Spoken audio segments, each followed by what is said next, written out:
Hello, ladies and gentlemen. My name is Colin. I'm Tom. And that's Tom. And right now we just spent a crazy amount of time trying to live stream on the PlayStation 4 because we thought, let's play some video games and talk about E3. And then that didn't go so well. Colin's PlayStation 4 is not cooperating, so... No, yeah, so we thought, yeah, let's fuck all that, and let's just do this. Do it on the phone. Do it on the phone. That's what the kids so like. Professional. Oh, well, it is, whatever.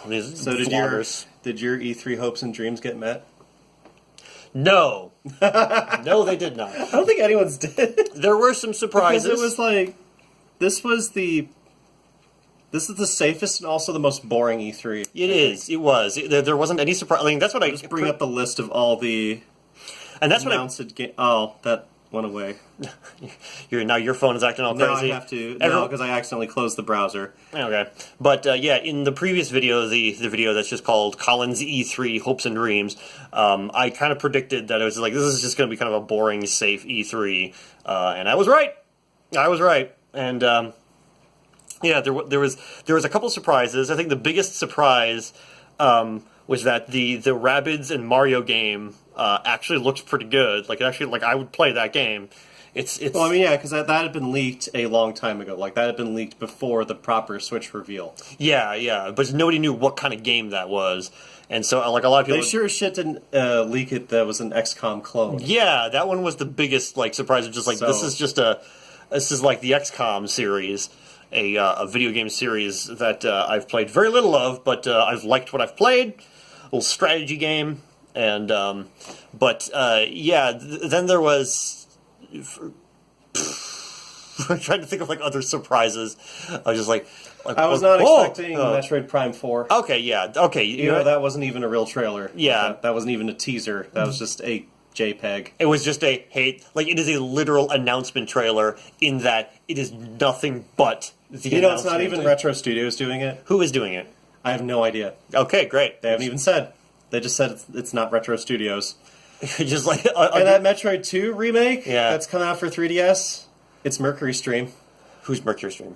They did the Castlevania 3DS game that nobody liked. That nobody liked? Yeah. Well, maybe this will be their redemptive game, or maybe it'll be another Probably not. Yeah, but people are going to immediately compare it to AM2R. Oh yeah, which is like a very well-received fan-made remake of Metroid 2: Return of Samus that was originally for the Game Boy. So my prediction, my crystal ball says disappointment. People are just going to be disappointed. Yeah. I mean, like it's just like it had these like the fan-made remake had these crisp, good-looking. I mean, it looked like Super Metroid, so it was very striking looking, very stylistic. And then this one is just sort of like, it's just, 3DS 3D, handheld 3D. Yeah. So that was like a little bit. That was what I took away from it. They're still releasing 3DS games in 2017. Yeah. For some reason. This might have been a situation of like, hey, this was already in development, and like, fuck it, we got to finish this. We got to put this out. I guess. I still think it's really weird, like how many games Nintendo still has in development for the 3DS. Like, right. It's like they're expecting the Switch to fail. And yeah, that could very well have been. It was just sort of like we need a backup plan in case this thing doesn't do well. So that might have been a smarter move. But then now that it's done well, who knows how well these 3DS games are going to do? Yeah, I don't know. Like I don't really play games on my 3DS anymore. Neither do I. Like I still have to go back and finish. Shin Megami Tensei 4 Apocalypse? Well, that I was probably just going to emulate, but I already have a game going of Pokemon Sun. Oh, okay. Oh, right. Pokemon is still a thing. Pokemon is still a thing. Still a thing. And they've talked about they said they're working on a new Pokemon game for the Switch. That was another announcement that they just kind of like dropped there. Yeah, they're just sort of like, hey, this is going to exist. Whatever. Then there's Wolfenstein 2. The new Colossus, which looks like a cool thing. It looks neat. Yeah. It looks really fucking weird. Yeah, I think that they're really leaning hard into that. I think that was the one thing from the Bethesda conference that I just wasn't about. Like, yeah, same here. Really, it was a very dry. That was really fucking lame. It was boring. It was just an entire. They didn't need to announce at E3 that they were like, "Hey, we have a VR version of Fallout 4." It's like, yeah. We kind of knew that. It's like, yeah, it's one of those weird... A lot of, like, standalone expansions got announced. Yeah, I think that's... year, which is really weird. Well, I think that might just be where... Like Dishonored 2 and Horizon. Yeah. The Uncharted 4 one had been announced a while back, but they got like a full reveal of that. But yeah, I think that might just be where that's going. They might be thinking to them, because like, I don't know about you, but like every time I go into like the trophies list of like DLC that I buy, like everything is ultra rare. Everything is just sort of like fucking nobody's getting these trophies. So it's just like, is anyone actually buying these? Is anyone like playing these? The attach rate may be like super low now. Yeah, so like they might think that they might be able to get some better numbers if it is just a standalone. Like, I think even for Call of Duty, I think the attach rate is kind of going down. Yeah. I'd have to look at that again, but so there's that. I'm playing Horizon Zero Dawn right now, and it's a quality game. And yeah, because you weren't completely when you texted me, you weren't completely sold on that at first. No, it doesn't start very well, but it's one of those games where it's like the more you get like more skills and abilities, and you're able to like do weird shit and ride robot deer, then I think that then it gets better, and you're like, all right, I can get into this. I can ride myself a robot deer. I'm all about that robot deer. I'm just scrolling through the games list on my phone, if you're wondering what I've been doing this whole time. Yeah, it's just sort of like... And it's just like, there's a lot of nothing. A Way Out looks interesting. A Way Out looked interesting. That was like the one thing that looked interesting from the EA conference to me. I give zero fucks about Anthem, because it just looks like another Destiny wannabe game. Yeah. So, and those are not... I mean, like, my thing with Destiny was that it, like, at launch it was pretty bad. Mm-hmm. But by the time I tried the beta and I did not like the Fallen King, the Taken King came out, like that was really good. Okay, and then like none of the like I didn't get Rise of Honor or anything like that, or Rise of Iron on i9. But it's just like, you know, they want you just to spend $200 on a video game again. Yeah. It's like you get the base game. Yeah. It's like $60. First expansion was $20, right? Mm-hmm. Second expansion was $20. Mm-hmm. Taken King was that $60 fucking or was that $40? I don't remember. I actually don't remember. I wasn't paying attention to that, so I wasn't just like, yeah, more Destiny. I played but basically the beta. You spend like $220. Yeah, and for a video game. And like, it's that's weird in a time where they're trying to they just released Rise of Iron and they're obsoleting it already. Yeah, and it's like they're kind of trying to wean off of that with the idea of like a season pass, where it's just sort of like, yeah, $60 and then an extra $20, but then that's Does Destiny 2 have it as a season? I have no idea, but I know they released a new Destiny 2 trailer. I didn't even bother watching it. I decided to go to the bathroom during that trailer. So yeah, I could not give two lickety shits about Destiny 2. Two lickety shits. Or Anthem, because that just looks like more of the same. Yep. Code Vein looked interesting. Mm-hmm. That's a Souls-like from the guys who make the what do you make? It's that Tecmo Koei team that normally makes like Hunter games. The Huntsmith. I don't know. the hunting team. Tokiden? I forget. Is it Tokiden? Tokidan. I don't remember. Anyway, that looked neat. Yeah. Sure. Yeah. Sure. Then there was Battlefront 2. it's very. I mean, they're like once again just kind of dry. Like, we listen to your feedback. We're gonna have a campaign, and all the DLC is gonna be free. But you know they're gonna do something. It's and like what you were talking. I mean, the footage that I had seen was just like so. Had so much like fucking Black Crush on it that it was impossible to tell what was going on indoors. I don't know if it was the stream, because I was watching Giant Bomb. Right, and so I don't know if it was their stream that had that problem, or it didn't seem like it was on any other game. Well, like I mean, like, Anthem or anything like that. Well, I mean, like that's the thing. Like a lot of other people were saying, like it was kind of hard to follow the action. Yeah. Like a lot of people had saying that, like it was just especially like when it would go from like outdoors into like these. It's just yet another really big, like very large multiplayer chaotic game. Mm-hmm. Mm-hmm. So then there's oh god, Cuphead finally has a release date after about 20 years in the making. 20 years, I think, in the making. It's been in development since the 1930s. That's right. Why it looks that way. That's why. Yeah, that's exactly. That's good joke. But yeah, once again, like, well, if we want to go the elephant in the room, like none of the games that, I mean, they made this clear last E3 too, that none of the games that Microsoft would have would be exclusive to the Xbox One. Yeah, they talk about exclusivity as like,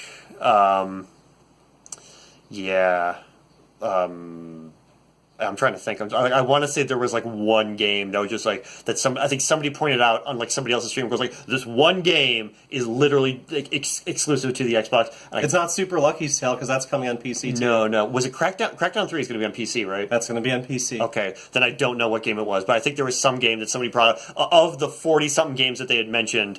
Then. Yeah, then I think they said that there was like one that was like an actual legitimate exclusive, but once again, that's information that I don't want to like. I don't know. It was just like so many of them were just like they just like tore through like early access on Steam. Yeah, to find console exclusive games for them. They're just sort of like, we gotta find something, and they're just sort of like, we have this $500 box that no one's gonna want to buy. Yeah, and like Phil Spencer, like you almost feel bad for Phil Spencer because he seems like he believes in the Xbox. Like when he was on, I don't think anything he says is genuine, but I mean, like he's when he was on like Giant the man Bomb, wears 2 watches. Like when you how genuine of a human being can he be? Like when he's talking to Jeff Gerstmann, but I don't know, maybe it was just. Like he seemed a little bit more genuine. Like and like I think the thing that got me was the reaction when Jeff had said, "Hey, you could just hook your PC up to a 4K TV," and Phil it did a very genuine. Yeah, you could. Like it was a very very genuine. Like yeah, you could, Jeff. Like it's just like we know that. Yes, it was very. Also, one thing that friends on Telegram had pointed out to me was that if you have kids asking you for the Xbox One X, that's very easy to confuse with the Xbox One S. That's right. And parents are going to buy them the One S because it's cheaper. Mm-hmm. It's not $500 fucking dollars. Yeah, so that's like the entire. I think on. I'm not surprised at the $500 mark because they've always said like, "Hey, this is going to be a premium console, and we're going to do true 4K on it." So. Yeah, I mean, then you look at something like the 3DO. That was a pretty powerful system, wasn't it? Yeah, the 3DO was like $600. $700. $700. It was $700. $1990. In like 1993. Yeah. So you have to realize that, like, I mean, yeah, But wasn't I know it was the most powerful console at the time it came out, but was it more powerful than the PS1? I don't know. I actually think it was. Like, don't quote me on this, internet, but I believe because I remember a lot of 3DO games looking like shit. I believe that it was technically more powerful than the PlayStation, but there was a couple of reasons. That there was number one, terrible load times. Number two, they just had like a 1X CD-ROM in there or something. It was just like they just didn't know what they were like. It was just like, yeah, it was really powerful, but like number one. Well, I mean, obviously, the developers didn't know what they were like. You know, you would have they were not. You didn't have your developers that knew what they were doing on that system, and like it was just one of those. And that includes Naughty Dog. Yeah, that does include Naughty Dog. You know, they evolved and they got with the program, but yes, that did include Naughty Dog. Crash 1 destroyed a lot of PS1s. All right, well, we're talking about the 3DO now. I think maybe we should wrap this up. Let's go. Let's go through and go. Let me go through. I mean, we already kind of touched on Mario and Rabbids. Yeah, and that looks pretty cool. I'll check that out. There are a lot of fucking pirate games. Oh well, here's Mario Odyssey. Why didn't we talk about that? Yeah, that looks great. That looks fucking fantastic. We were trying to go through all these other games. It's just like, wait a minute, that looks fucking great. That looks like I was a little bit like when they started showing stuff like earlier this year and a little bit earlier. It was just sort of like, I guess they're doing a bunch of weird stuff. Yeah, it's another 3D. I mean, I was excited for it being another real 3D I mean, Mario. Oh yeah, me too. But like like they started showing him like, oh, he's in the real world or he's doing all this other stuff, and it's just like, well, why is he? That's weird. And then like they show the Mario 2006 memes. Yeah, everything like that. But then now it's like you can possess people, and fucking Pauline from Donkey Kong is in it, and she's the mayor. And it's like that's awesome. Like that's crazy, but it's awesome. It's like the type of crazy that you want for this type of thing, and like you wear outfits and like do weird stuff. Like it looks great. That one looks great. Mario's hat being this eldritch abomination. That's right. I mean, has become this fucking meme now already on social media. Like that and fucking the whole feud between Dragon Ball FighterZ and Marvel vs. Capcom Infinite, which I was going to make my own vlog post about. Yeah, talk a little bit more in depth about that later. Dragon Ball Fighters looks good. It does. I mean, I don't even like Dragon Ball. No, neither do I.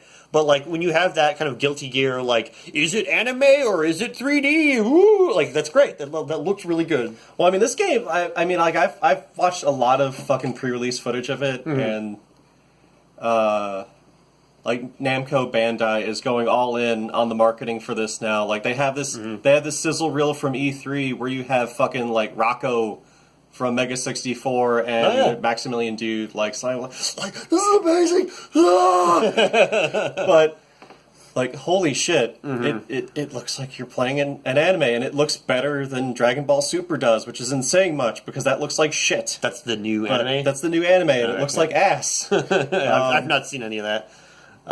Like any of Toei's recent animes don't look good.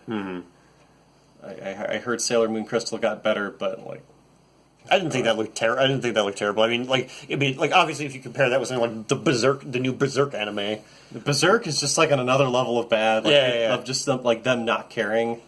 Toei is them like trying to make an episode on $5. Right. So it's like you could at least they probably recruit all their animators off of like fucking Fiverr. What's that? Fiverr? It's that website you just oh, that's right. Get people to talk to you for like $5. Yeah. Okay. Yeah. I know what that is. Probably hire animators off of Fiverr or some shit. Just something like that. But like, yeah, that looks like a solid game. Like people are dissecting the mechanics of that already, and it looks pretty fucking good. It looks like Dragon Ball. For what that's worth. For whatever it's worth. I mean, like I gave up on watching the show after like Cell Saga, and even then I was just kind of like hanging on by a thread. I never watched that show. I think I was at a point when I tried to watch that show where I was just sort of like I felt, even though I was like in junior high, I felt like I'm too old to be watching this children's show. Like I think was my thought when I was trying to get into Dragon Ball. Oh God! But all right, so what? We should probably just wrap this up a little bit, but Spider-Man looks cool. Spider-Man looks cool. That's Insomniac. That's the people what make the Ratchet and Clank, and yeah, it's swinging around looks fun. Beating up dudes looks fun. It's the new Spider-Man, so it's like Miles something. What's his last name? No, it's Peter Parker. I thought it was the new guy. No, it's in the trailer they have in the new trailer that they showed at Sony's E3 they had a little cameo from Miles Morales at the very end. Oh, okay, all right. So I guess it's Peter Parker Spider-Man. Okay, I was confused by what other people were saying about it. I thought they were talking about that was Spider-Man, but they were probably talking about that there was a cameo from him. Yeah, they have put a cameo from Miles Morales. Okay, all right, cool. I'm looking at his phone right too, and I'm just looking at his crotch like, woohoo! Look at that down here. It's just like so many. Yeah, they're putting Conan Exiles on console. They're putting Battlegrounds on console. I don't even know how the fuck you would play Battlegrounds on console. Putting Undertale on console. Undertale was like that was the weirdest thing. Like why didn't they announce that during the fucking press conference? No, that was the craziest thing. They put that during the pre-show. That and like there's a bunch of games. They also put Gran Turismo during the pre-show. Yeah, which was totally insane. Which is weird. And I know it wasn't that popular, but I mean, like, I thought Ni no Kuni had its fans. Like, I mean, like, I thought that would be kind of a neat thing to kind of, like, that would have given variety to the show instead of just sort of like, here's a dark game about darkness, here's another dark game about darkness, and then there's like, here's our new zombie IP. Yeah, so that and then we need two zombie IPs for some reason. So it's like that's the perfect place to kind of like put your bright anime game, to be like, oh, but then we also have. How do you feel about Detroit? I'll wait to hear what people think about it. You're not completely stoked to see Grey's Anatomy actors in a video game? I mean, unless it's like Sandra Oh or Patrick Dempsey, I don't care. I like them. They're fine. I've never seen Grey's Anatomy ever. Our thoughts on it are basically what everybody's also already said, is that it's like really forced. Yeah, it's really heavy-handed. All of it. Simone de Rochefort, I don't know how to pronounce the last name, from Polygon, pretty much just echoed everything I had thought about it. But she got to play the game. Like what we're like wondering is like, why haven't they hired a better writer? It's like it's all still David Cage. They're like 5 games in now. Yeah, well, you've got like Omicron, you've got Indigo Prophecy, you've got Heavy Rain, you've got Beyond Two Souls, and then yes, you got this is their 5th game. This is their 5th game, Detroit. All right, yes. So and every single one, I believe, was written and directed by David Cage. Like, team up with someone. It's like it's you know. I mean, if you had this like during the New Hollywood era, like if you had like fucking like Cimino like doing. like if he did like Zardoz, and then he did like 4 other like really fucked up and weird, incomprehensible follow-ups to Zardoz, like they would have. He's John Borman did Zardoz. John Borman, I'm sorry. Yeah, Michael Cimino did Heaven's Gate. Right. So that was. I'm getting auteur directors mixed up. I'm getting new Hollywood directors mixed up. So anyway, as you're saying, yeah, John Borman made. But yeah, it's like if you have somebody like get it. I mean, did these games sell well? I don't even know. I believe they sold well enough to where they're able to justify. They're able to keep going. Because don't forget, Sony killed Zipper, and they made SOCOM. So yeah, that's right. Okay, and we had a friend that worked at Zipper. Didn't our friend Bill work at Zipper? Bill has worked at like every fucking studio. Yeah, he's worked at every studio. He's like the poster boy for getting like tossed around by studios. Yeah. But like, I thought he worked at Zipper. Oh right, Beyond Good and Evil 2. Oh yeah, that got announced. I'm torn on that. Yeah, because I got really excited and was like, is this Beyond Good and Evil? This is Beyond Good and Evil. Why is it like a Guy Ritchie movie? Yeah, that's what I thought too. It was like, fuck you, what in fucking hell is this fucking shit? Fucking hell, that fucking monkey's fucking dead. What are you gonna do? We gotta talk about fucking. We're gonna get this monkey. He's like, I got this fucking thing over here. Why don't you get on the fucking bike? We're gonna blow up this fucking thing. Fucking hell. And I'm just like, did they even swear at all in the first game? No, it was a T-rated game. It was barely teen. Yeah. It might as well have been like E10 if that was around then. Yeah, that wasn't around then. So they might have gotten an E10. Like, I don't remember anything like lewd about it. But I'm like, I don't mind that, but at the same time it's like that's kind of weird and direction. Also it's like a prequel. Yeah. Why would you make it a prequel? Like, people want to see Jade again. They want to see Paige again. You know, they want to see those characters again. I don't know. It's weird. I don't know. I mean, they have Michelle Ancel behind it. I love me some Michelle Ancel. I do. I don't know. I mean, it could go either way. Yeah. They have him at the helm. He makes good games. Yes. I don't think I've played a game of his that's like bad. Yeah. We'll see. We'll see what happens. Even the original Raving Rabbids, I would still say is a quote unquote good game. I like. Yeah. I like. The rabbits got a little like they too much. A little too much after a while. But I well, they are the proto minions. They are the proto minions. I like the rabbits more than the minions. I don't like the minions at all. But yeah. Then there's it's like Xenoblade Chronicles 2 didn't do much for me. Like I was interested. I like Xenoblade, but I don't know. They're going with that trailer. They're going to Viking mythology again, which is like, if you followed like '90s JRPGs, that was like a lot. Yeah. I mean, like the whole like Mana series is fucking like based on like old Norse mythology and stuff, like the whole world tree and things. Yeah, I guess, but it didn't look like like that crossover between like, because they're going to go full Gnostic again, right? Yeah, but yeah, I'll definitely try it out. We're getting a remake of God. There's like it's like expansion packs and remakes, ports. I mean, like ports. It's the E3 that everyone says is going to happen. Of like it's just going to be a full E3 filled with nothing but ports, remakes, and DLC. There was that weird fucking Elijah Wood game. Yeah, that didn't in Transference. Yeah. And what the hell was Moss? It's a PSVR game. That's a PSVR game. So it was probably during that part where I checked out and took a piss when they were just like VR, and I'm like, well, nope. PSVR. Bravo Team, which I believe Ben Pack of Giant Days Bomb Gone I thought looked kind of boring. Said this is like the most generic video game ever made. Another Ori game. And then yearly sports games, and I mean it's like we're like really stretching here. So we're gonna like we're. I mean it was like just to sum up E3. I mean it was like really kind of boring. Yeah. We're just trying to like scrape the. We wanted to have a discussion about it, so it's like so we're like doing it, but we're like scraping the barrel, and I am legitimately excited about a lot of games. Oh yeah, me too, totally. Like yeah, most notably the Nintendo ones that I don't have a fucking Switch for. Like I have a Switch. I fucking screamed when they did the Metroid Prime 4 announcement. Because nobody thought they were going to make another Metroid Prime game. They thought they were done with Prime and they were going to do something else. And I was also surprised when they said Metroid Prime 4, and it was like, if they give it to that internal Nintendo dev studio that did Hunters. Mm-hmm. I know people have a mixed reception on Hunters. I mean, I would be okay with that because they've done Prime before, right? But who knows? Who knows what they're going to do? All right, we're going to peace out. And we enjoyed you.